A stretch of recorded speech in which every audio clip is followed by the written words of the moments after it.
नमस्कार दोस्तों, आज हम हिंदी की कक्षा में कवि ऋतुराज द्वारा रचित कन्यादान कविता का अध्ययन करेंगे। इस कविता में कवि ने माँ बेटी के संबंधों को दर्शाया है। कितना प्रामाणिक था उसका दुख, लड़की को दान में देते वक्त जैसे वही उसकी अंतिम पूंजी हो। लड़की अभी सयानी नहीं थी, अभी इतनी भोली सरल थी कि उसे सुख का आभास तो था, लेकिन दुख बाँचना नहीं आता था। पाठिका थी वह धुंधले प्रकाश की, कुछ तर्कों और कुछ लयबद्ध पंक्तियों की। प्रस्तुत कविता हमारी हिंदी की पाठ्य पुस्तक क्षितिज भाग 2 में संकलित कविता कन्यादान से ली गई है, जिसके रचयिता श्री ऋतुराज हैं। इस कविता में कवि ने माँ बेटी के संबंधों को बताया है और उनमें भावुकता को महत्वपूर्ण नहीं मानते हुए उसकी माँ ने अपनी बेटी को अपने अनुभवों से, अपनी पीड़ा से जो भी कुछ सीखा है, उस ज्ञान को अपनी बेटी को विदा करते समय वह अपनी बेटी से साझा कर रही है।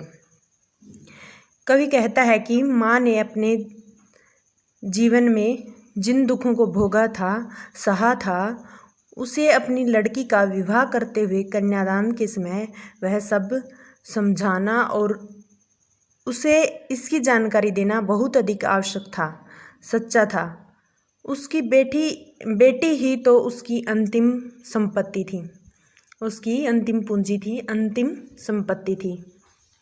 कोई कहता है कि लड़की अभी सयानी नहीं थी, वह लड़की इतनी समझदार नहीं थी कि उसे सुख का आभास तो था, उसे सुख की तो जानकारी थी, लेकिन दुख उसे पढ़ना नहीं आता था, बाँचना नहीं आता था। पाठिका थी वह धुंधले प्रकाश की, वह ज़्यादा कुछ अच्छे से नहीं समझ सकती थी। वह अभी धुंधले प्रकाश में जीवन रूपी कविता के कुछ तुकों और कुछ लयबद्ध पंक्तियों को ही पढ़ना जानती थी, पर उनके अर्थ को उसे समझना नहीं आता था।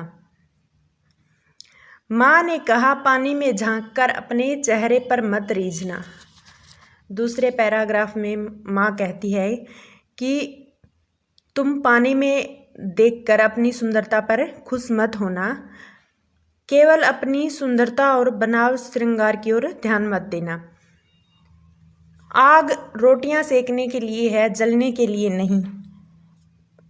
उस लड़की की माँ कहती है कि आग में अपने आप को मत जलाना, दुखों में अपने आप को मत जलाना, उससे सावधान रहना। आग केवल रोटियां सेकने के लिए होती है, वह जलने और जलकर मर जाने के लिए नहीं है, इसलिए उसका शिकार मत बनना।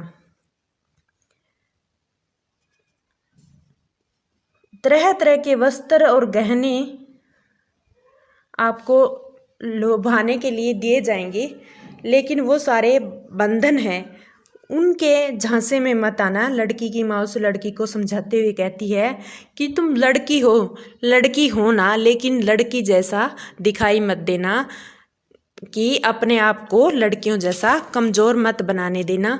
जैसे कि मोम की गुड़िया जैसी जो लड़कियां होती हैं, वैसी मत बनना। तुम अपने आप को अच्छा मजबूत तैयार करना और कभी भी समाज में हो रहे परिवर्तनों से धोखा मत खाना। अपने आप को हमेशा तैयार रखना हर स्थिति के लिए। उसकी माँ उसको विदा करते हुए अच्छी तरह से मजबूत बनाकर भेजना चाहती है। इतना ही इस कविता में बताया गया है। धन्यवाद दोस्तों। अगर आपको वीडियो अच्छी लगी है तो चैनल को सब्सक्राइब करें और वीडियो को ज़्यादा से ज़्यादा शेयर करें। धन्यवाद।